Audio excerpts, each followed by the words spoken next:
এটা হচ্ছে আমাদের ঘরের নতুন অতিথি। মূলত বিদ্যুতের দুর্ঘটনায় তারে ওর পাটা পুড়ে গিয়েছিল, যে কারণে ওকে রাস্তা থেকে কুড়িয়ে আনা হয়েছিল।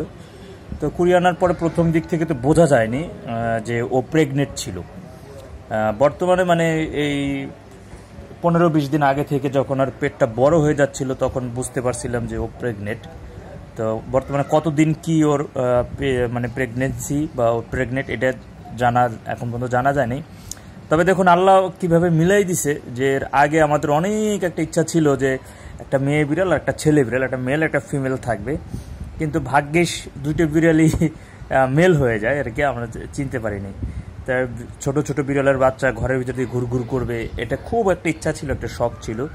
তা সেই আল্লাহ সেই ইচ্ছা এবং শখ বা স্বপ্নটা ওর মাধ্যমে হয়তো পূরণ করতে যাচ্ছে, যে রাস্তা থেকে কুড়িয়ে আনা বিড়ালটি যে প্রেগনেন্ট ওর অবস্থা।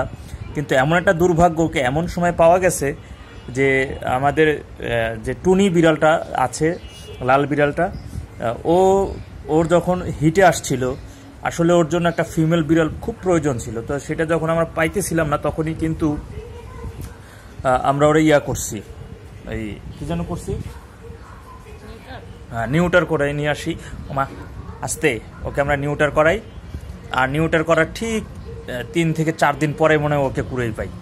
হ্যাঁ, তো ওর জন্য সবাই দোয়া করবেন মিমির জন্য, ও যেন সুস্থ স্বাভাবিকভাবে বাচ্চা দিতে পারে, সুস্থ থাকে, সুন্দর থাকে।